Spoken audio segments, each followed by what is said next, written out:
29장. 마리아와 요셉이 예루살렘에 간다. 나는 성녀 엘리사벳의 집에 가려고 길 떠나는 광경을 본다.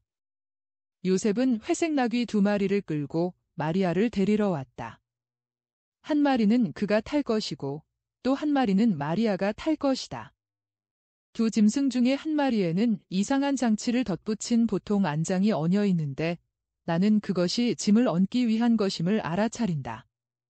그것은 일종의 짐바지로 요셉이 마리아에게 비 맞지 않게 그 안에 옷을 넣으라고 가져온 작은 나무채를 그 위에 요셉 말로 말하자면 트렁크를 올려놓는다. 나는 마리아가 요셉에게 그의 용의주도한 선물에 대하여 감사하는 것을 깨닫는다. 마리아는 전에 준비하였던 보따리에 쌌던 모든 것을 꺼내서 그 궤 속에 챙겨 넣는다. 그들은 집의 대문을 잠그고 길을 떠난다. 여명이 겨우 동쪽을 붉게 물들이는 것으로 보아 새벽이다. 나자렛은 아직 자고 있다. 아침 일찍 길을 떠나는 두 길소는 서로서로 쓸기처럼 들어박혀서 매매하고 울며 종종 걸음을 치는 양들을 앞세우고 가는 목동 한 사람을 만날 뿐이다. 어린 양들도 오는데 그 날카로운 작은 목소리로 다른 놈들보다 더 매매하고 온다. 어린 양들은 아직 어미젖을 찾으려고 한다. 그러나 어미들은 풀밭을 향하여 걸음을 재촉하면서 더 큰 울음소리로 어린 양들에게 제게 걸으라고 재촉한다. 마리아는 내려다보고 양떼가 지나가도록 하기 위하여 멈추어 선 다음 미소를 짓고 안장에서 몸을 숙여 자기가 탄 나귀를 스치며 지나가는 온순한 짐승들을 쓰다듬어 준다. 갓난 어린 양을 아는 목동이 다시 인사를 하려고 발을 멈추자 마리아는 죽어라 하고 매매하고 우는 어린 양의 볼그레한 작은 주둥이를 쓰다듬어 주며 웃는다. 마리아는 말한다. 어미를 찾는군요. 엄마가 저기 온다. 엄마는 너를 버리지 않는다. 요거사. 과연 어미 양은 목동에게 몸을 비비며 몸을 일으켜 제 새끼의 주둥이를 핥아준다. 양떼는 나뭇잎에 비 떨어지는 소리를 내고 서두르는 그놈들의 모든 굽으로 일으키는 먼지와 길에 흙에 수놓은 것과 같은 수많은 발자국을 뒤에 남기면서 지나간다. 요셉과 마리아는 다시 길을 떠난다. 요셉은 겉옷을 입고 있다. 마리아는 아침이 매우 싸늘하기 때문에 줄무늬가 있는 숄로 몸을 감싸고 있다. 그들은 이제 들판에 들어서서 나란히 나아간다. 말을 별로 하지 않는다. 요셉은 그의 일을 생각하고 마리아는 그의 생각에 주의를 기울이며 그의 생각에 잠겨 있기 때문에 그 생각에 미소를 보내고 주위에 있는 물건들을 보고 미소 짓는다. 어쩌다가 요셉을 쳐다보고는 얼굴에 약간 슬픈 빛이 감돈다. 그러다가 말수가 적고 마리아에게 몸이 편하냐고 아무것도 필요한 것이 없느냐 묻기 위해서나 입을 여는 주의 깊은 남편을 쳐다볼 때에도 미소가 다시 떠오른다. 이제는 행길에 다른 사람들도 지나다닌다. 특히 어떤 마을 근처나 교차점에서는 더 그렇다. 그러나 두 사람은 만나는 사람들에게는 관심이 없다. 그들은 방울소리를 요란스럽게 내며 종종 걸음을 치는 나귀를 몰아가며 빵과 올리브를 좀 먹고 작은 동굴에서 흘러나오는 샘물을 마시기 위하여 다만 한 번만 걸음을 멈춘다. 그들은 시커먼 구름에서 쏟아지는 심한 소나기를 피하기 위하여 두 번째로 걸음을 멈춰야 한다. 그들은 바위가 툭 튀어나와서 큰 비는 맞지 않게 보호해주는 야산의 비 피할 곳으로 들어갔다. 그러나 요셉은 물이 적시지 않고 흘러내리는 물이 스미지 않는 양모로 짠 그의 겉옷을 마리아에게 기필코 입게 하려고 한다. 마리아는 남편의 간절한 강요에 양보할 수밖에 없다. 요셉은 자기의 처지에 대하여 마리아를 안심시키려고 안장에 있던 작은 회색 담요를 머리와 어깨에 씌운다. 그 담요는 아마 나귀를 덮어주는 담요인 것 같다. 이제 마리아는 얼굴을 둘러싼 두건을 쓰고 몸 전체를 덮는 목원저리에서 잠겨진 밤새 겉옷을 입고 있어 꼭 어린 수사와 같다. 소나기는 그쳤지만 그 대신 귀찮은 가는 비가 온다. 두 사람은 진흙투성이가 된 길을 다시 가기 시작한다. 그러나 봄이라 잠시 후에는 해가 나서 길이 더 가기 쉽게 되기 시작한다.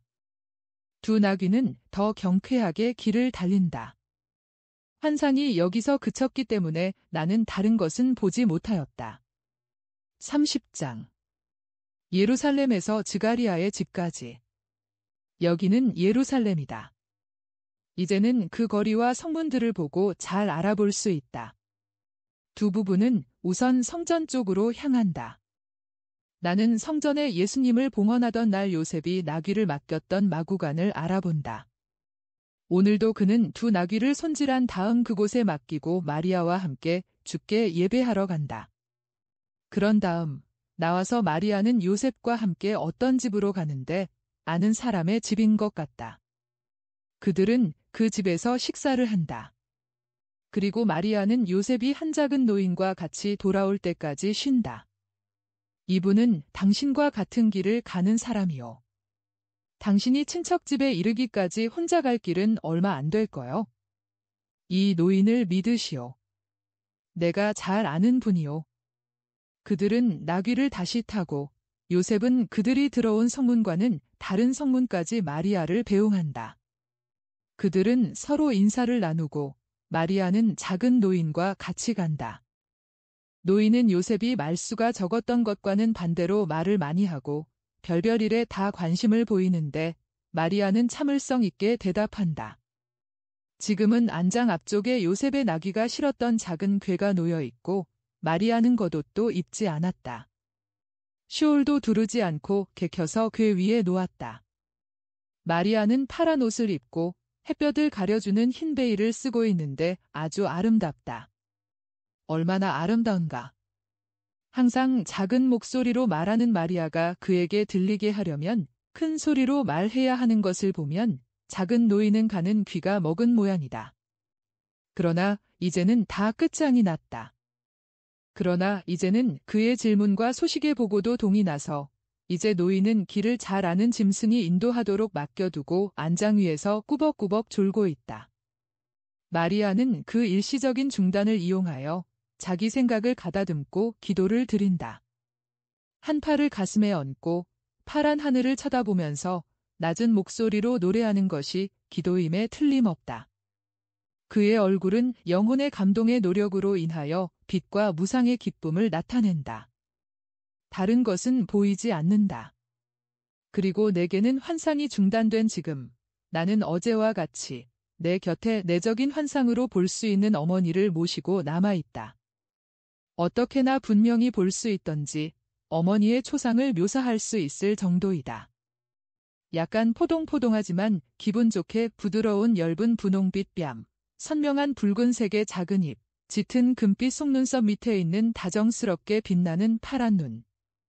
나는 머리 꼭대기에서 갈라진 머리가 어떻게 기분 좋게 세 개의 웨이브를 이루면서 양쪽으로 내려와 볼그레한 작은 귀를 반쯤 덮기까지 하고 그 엷고 빛나는 금빛을 보이며 머리를 덮은 베일 뒤로 사라지는지 말할 수 있다.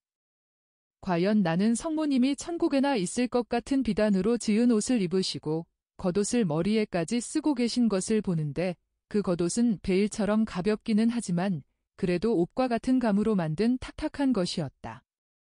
나는 옷이 목에서는 끈이 미끄러져 움직이는 홈으로 죄어지는데 그 끈의 두 끝은 목이 시작되는 곳 앞쪽에서 고리로 끝나 있다는 것을 말할 수 있고 어떻게 옷이 허리에 더 굵은 끈으로 졸라매져 있으며 그 끈은 역시 비단으로 만든 것으로 술 2개가 달려 있으며 옆구리를 따라 내려뜨려져 있다고 말할 수 있다. 나는 목과 허리에 졸라매진 옷의 가슴 부위에는 부드럽게 둥글게 한 주름 7개가 있는데 이것이 그분의 지극히 정숙한 옷의 유일한 장식이라는 말까지도 할 수 있다. 나는 성모 마리아의 모습에서 풍겨지는 순결의 인상을 말할 수 있고 그분을 천사와 같은 여인을 만드는 그분의 지극히 품위 있고 대단히 균형 잡힌 형태에서 풍겨지는 순결의 인상을 말할 수 있다. 그리고 성모님을 쳐다보면 볼수록 어느 정도까지 사람들이 그분을 괴롭혔는지를 생각하며 고통을 느끼고 어떻게 사람들이 그분의 육체적인 모습으로도 그렇게도 다정스럽고 친절하고 품위 있는 그분을 동정하지 않을 수가 있었을까 하고 의아하게 생각한다.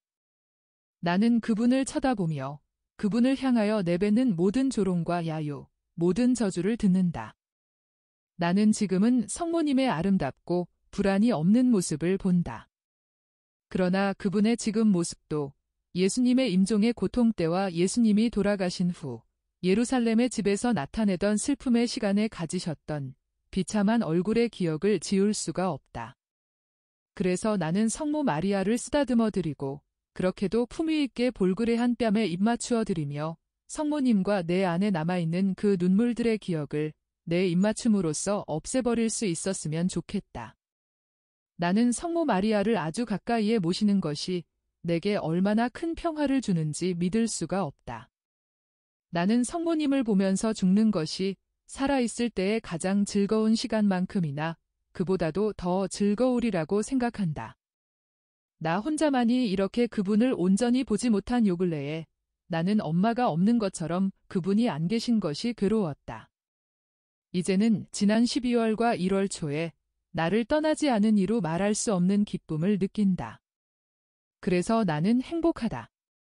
순환의 가슴 찢기는 비통을 보는 것이 내 지복을 흐리게 하는 고통의 베일임에도 불구하고 행복하다. 순환 동안에 예수님이 고통당하시는 것을 본 2월 11일 저녁부터 내가 무엇을 느끼고 무엇을 당하였는지를 말하고 이해시키기는 어려운 일이다. 그것을 보고서 나는 근본적으로 변하였다.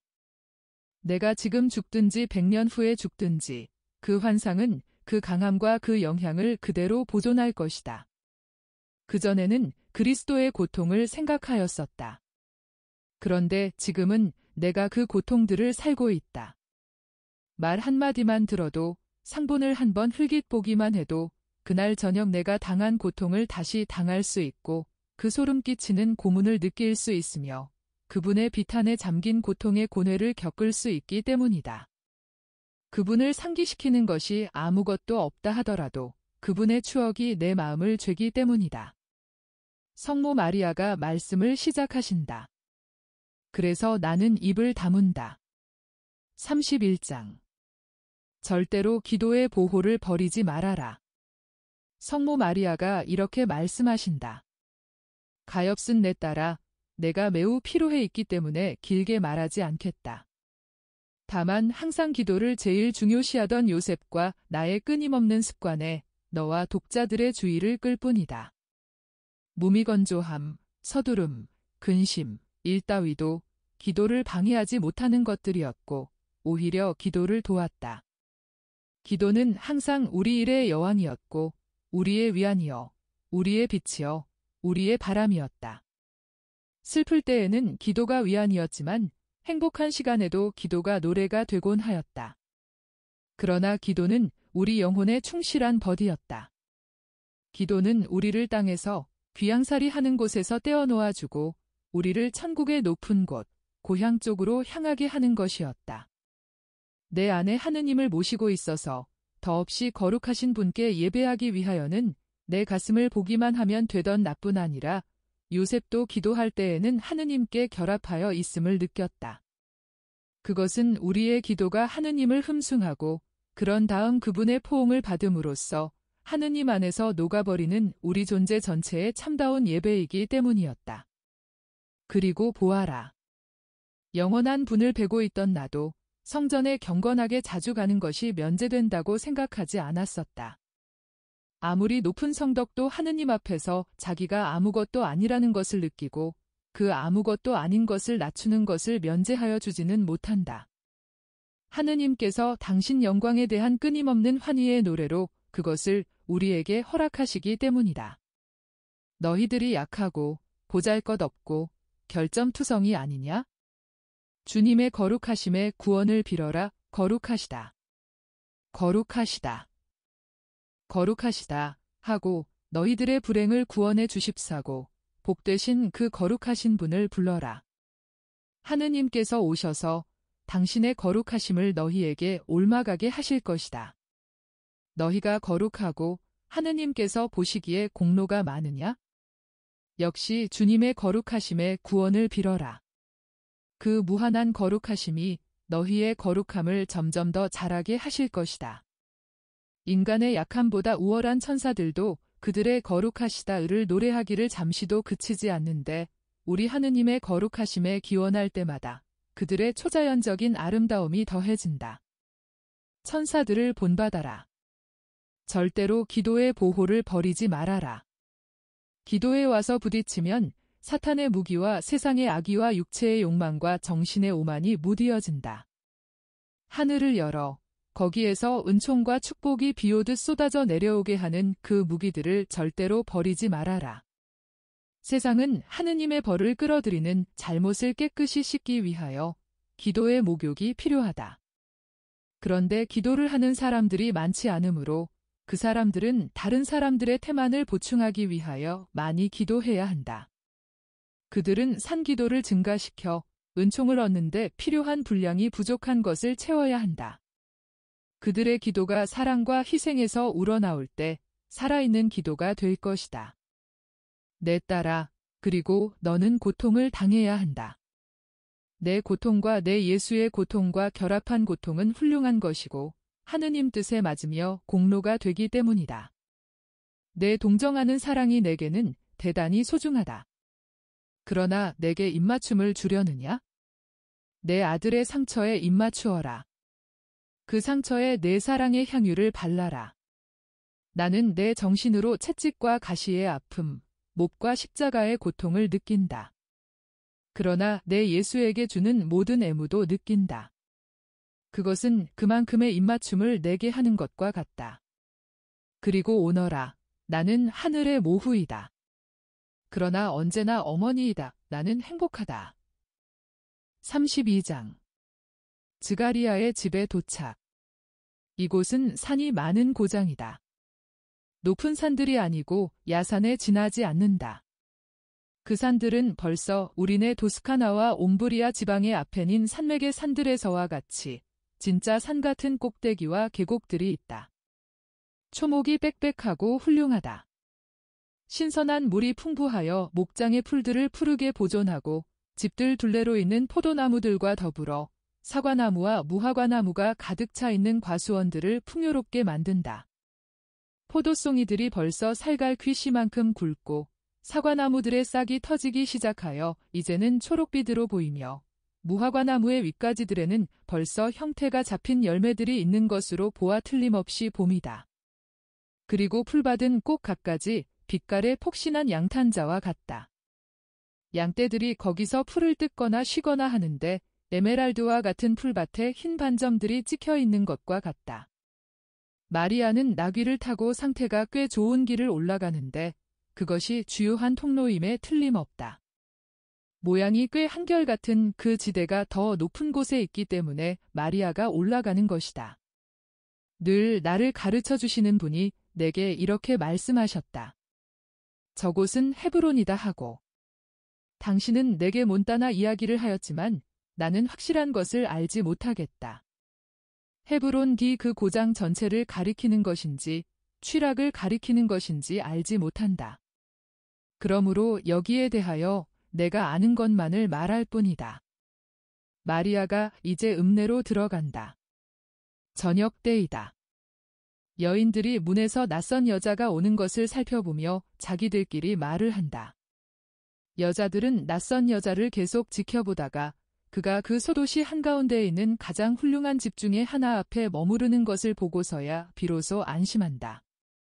집 앞에는 정원이 있고 그 다음에는 뒤와 주위로 손질이 잘 된 과수원이 있다.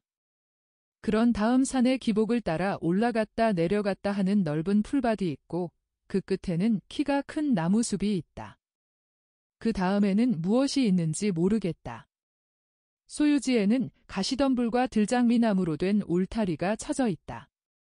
나는 가시덤불과 들장미나무들에 무엇이 달려있는지 구별하지 못하겠다. 그 덤불의 꽃과 잎들이 아주 비슷해서 가지 위에 열매가 맺히지 않는 동안은 틀리기가 쉽다. 집 앞쪽, 그러니까 마을을 향하고 있는 쪽에는 소유지의 낮은 흰담이 둘러쳐져 있는데 지금은 꽃은 없지만 벌써 꽃봉오리가 맺힌 진짜 장미나무 가지들이 뻗쳐 있다. 가운데 쇠창살 대문이 있는데 닫혀 있다. 이 읍내 유지나 꽤 부유한 사람의 집이라는 것을 알아차릴 수 있다. 과연 모든 것이 부는 아니라 하더라도 적어도 분명히 유복은 나타내고 있다. 질서가 잘 잡혀 있다. 마리아는 나귀에서 내려 쇠창살 대문으로 가까이 간다. 창살 사이로 들여다보는데 아무도 보이지 않는다. 그러자 마리아는 자기가 거기 있다는 것을 나타낼 궁리를 한다. 다른 여자들보다 호기심이 더 많은 어떤 작은 여자가 마리아를 따라왔었는데 방울 노릇을 하는 이상한 설비를 가리켜준다. 그것은 어떤 축에 고정시킨 2개의 금속 조각이다. 밧줄로 축을 움직이면 그 금속 조각이 서로 부딪혀서 종이나 징소리 비슷한 소리를 낸다. 마리아는 밧줄을 잡아당긴다. 그러나 너무도 얌전하게 잡아당기는 바람에 그 장치가 가볍게 울렸고 그래서 아무도 그 소리를 듣지 못한다. 그러자 온통 코와 턱밖에 없다시피 하고 그 사이에는 열개와 맞먹는 혀를 가진 작은 노파인 그 여자가 밧줄에 매달려서 잡아당기고 또 잡아당긴다. 죽은 사람이라도 깨울 만큼 요란한 소리가 난다. 이렇게 해야 해요. 그렇지 않으면 어떻게 들리게 할 수 있소? 엘리사벳은 늙었고 즈가리아도 늙었거든요. 게다가 즈가리아는 지금 벙어리에다 귀머거리라오. 하인들도 늙었어요. 아시오. 처음 오는 거요? 즈가리아를 아오. 당신은? 다리를 저는 작은 노인이 나타나서 이 숱한 안내와 질문에서 구해준다. 손에는 호미를 들고 허리에는 작은 낫을 차고 있는 것으로 보아 정원사이거나 농부인 모양이다. 그가 대문을 여니 마리아는 작은 노파에게 고맙다는 인사를 하면서 그러나 아이고. 노파에게 대답은 하지 않은 채 들어간다. 호기심 많은 노파는 몹시 기대가 어긋났다. 안에 들어가자마자 마리아는 이렇게 말한다. 나는 나자렛의 요아킴과 나의 딸 마리아입니다. 당신의 주인들의 사촌이지요. 작은 노인은 몸을 굽혀 인사를 하고 사라, 사라 하고 소리 지르기 시작한다. 노인은 쇠창살 대문을 다시 열고 마리아가 귀찮게 구는 작은 노파를 따돌리느라고 빨리빨리 안으로 들어왔고 정원사도 마리아와 마찬가지로 빨리 쇠창살 대문을 닫았었기 때문에 밖에 남아있는 나귀를 들어오게 한다.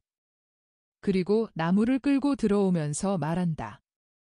아, 이 댁에는 큰 행복과 큰 근심이 찾아왔습니다.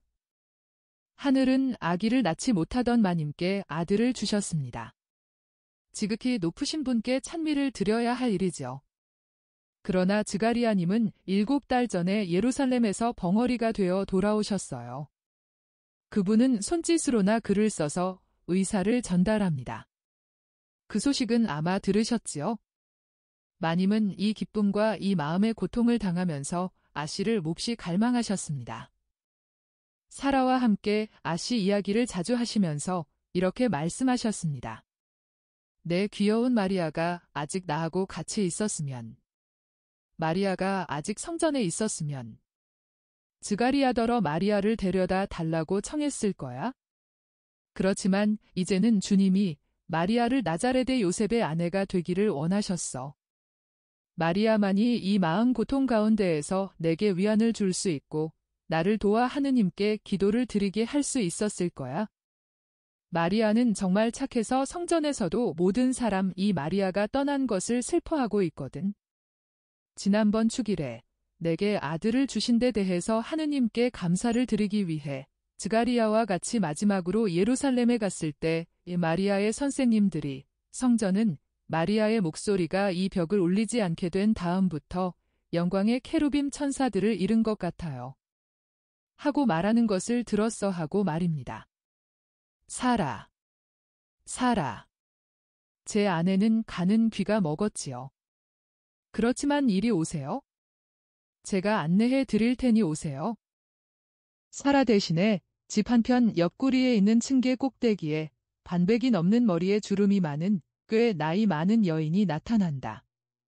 그 여인의 속눈썹과 눈썹이 아직 검은 것으로 보아 머리가 아주 검었을 것이며 또 아주 짙은 갈색 머리였을 것임은 그의 얼굴 빛깔로 분명히 알 수 있다. 그의 분명한 늙음과 이상한 대조를 이루며 그의 임신은 헐렁한 옷을 입었는데도 잘 나타난다. 여인은 손짓을 하면서 내려다본다. 엘리사벳은 마리아를 알아보았다. 엘리사벳은 놀라고도 기쁜 오 소리를 지르며 팔을 하늘로 들어올리면서 할 수 있는 대로 걸음을 재촉하여 마리아에게 마주온다.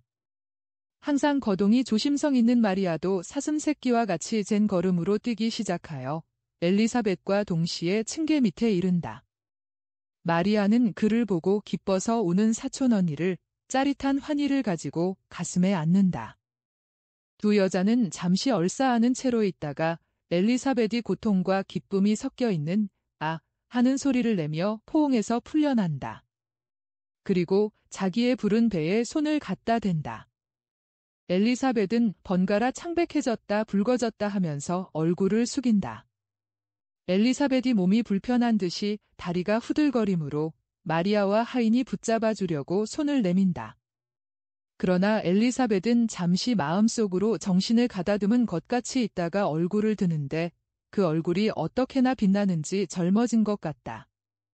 엘리사벳은 마치 천사를 보는 듯이 미소를 지으며 존경하는 태도로 마리아를 쳐다보다가 몸을 깊이 굽혀 인사를 하며 말한다. 모든 여자들 가운데 가장 복되십니다. 태중의 아드님 또한 복되십니다. 엘리사벳은 이렇게 두 구절을 완전히 떼어서 말한다. 주님의 어머님이 당신의 종인 나를 찾아주시다니 어찌 된 일입니까? 문안의 말씀이 내 귀를 울렸을 때 내 태중의 아기도 기뻐하며 뛰놀았습니다. 그리고 내가 당신을 껴안았을 때 주님의 성령께서 내 마음 저 깊은 속에서 지극히 높은 진리를 말씀해 주셨습니다. 사람의 정신에는 될 수 없을 것 같이 생각되는 것까지도 하느님께서는 하실 수 있다는 것을 믿으셨으니 정녕 복되십니다.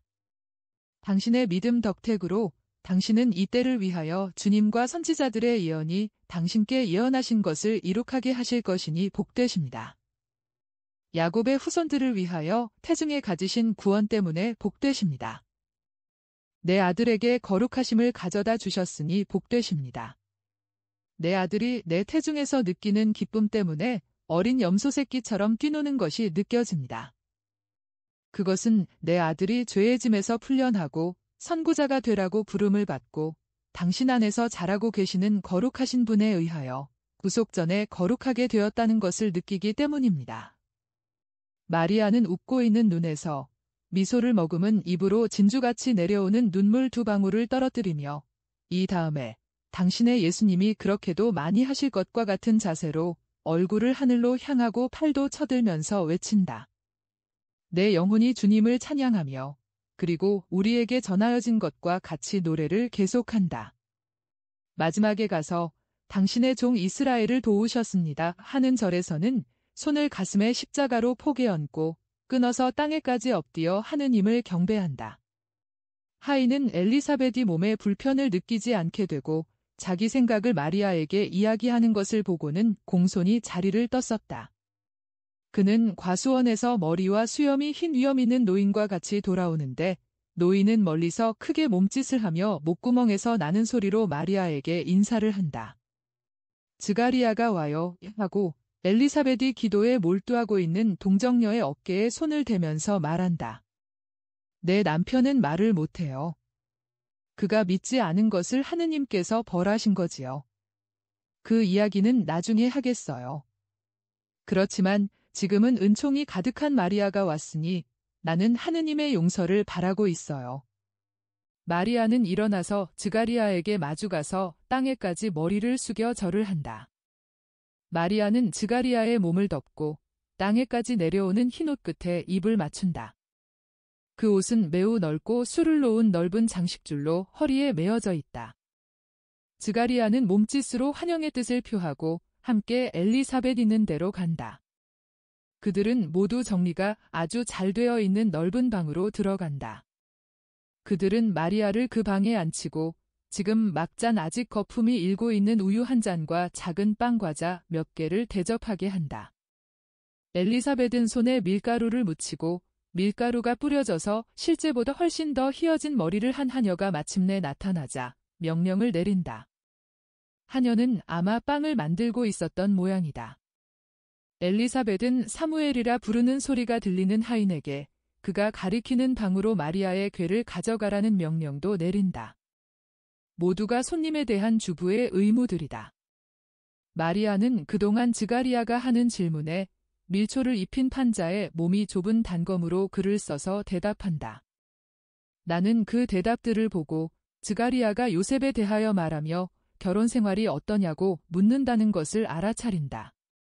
그러나 나는 즈가리아가 마리아의 상태와 메시아의 어머니라는 그의 처지에 대하여 아무런 초자연적인 지식도 받지 못했다는 것도 알겠다.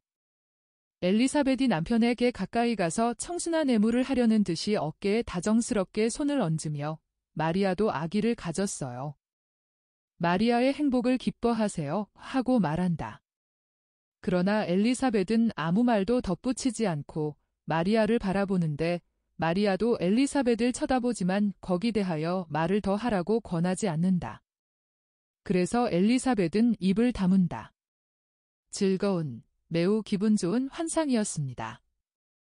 이 환상으로 유다의 자살을 보고 느꼈던 전율이 없어졌습니다. 어젯밤 잠이 들기 전에 나는 향유 바르는 돌 위에 움직이지 않은 구속자의 시체 위에 몸을 굽힌 마리아의 눈물을 보았습니다. 마리아는 시체 오른쪽에 무덤으로 쓰는 굴 입구 쪽으로 등을 돌리고 계셨습니다. 횃불빛이 그분의 얼굴을 비추어 고통에 휩쓸리고 눈물로 범벅이 된 그분의 얼굴을 내게 보여주었습니다. 마리아는 예수님의 손을 잡고 쓰다듬고 뺨에 대고 따뜻하게 해주며 입을 맞추고 손가락들을 하나씩 펴고 이제는 생명이 없는 그 손가락에 입 맞추시곤 했습니다. 그런 다음 얼굴을 쓰다듬으시고 몸을 숙여 벌어진 입과 반쯤 감긴 눈과 상처 입은 이마에 입 맞추셨습니다. 횃불의 불그레한 빛이 고문받은 그 온 육체의 상처를 한층 더 생생하게 보이게 하고 그 육체가 당한 고문의 잔인성과 그분의 죽음의 현실성을 더 뚜렷이 나타나게 합니다. 내 정신이 맑은 동안은 이렇게 계속 주시하고 있었습니다. 그러다가 졸음에서 깨어나 기도를 하고 정말로 자려는 자세로 들어갔었습니다. 그때 이 위에 적은 환상이 시작된 것입니다. 그러나 어머니는 내게 이렇게 말씀하셨습니다. 움직이지 말고 보기만 하여라. 쓰는 것은 내일 하여라. 자는 동안에 모든 것을 꿈에서 다시 보았습니다. 8시 반에 잠이 깨서 어제 본 것과 꿈에 본 것을 모두 다시 보았습니다. 나는 보면서 글을 썼습니다. 그런 다음 신부님이 오셨습니다. 그래서 이 뒤에 쓰는 것을 써야 하는지 여쭈어 보았습니다. 이것들은 즈가리아의 집에 마리아가 머무를 때에 대한 따로따로 떨어진 작은 그림들입니다. 1944년 4월 2일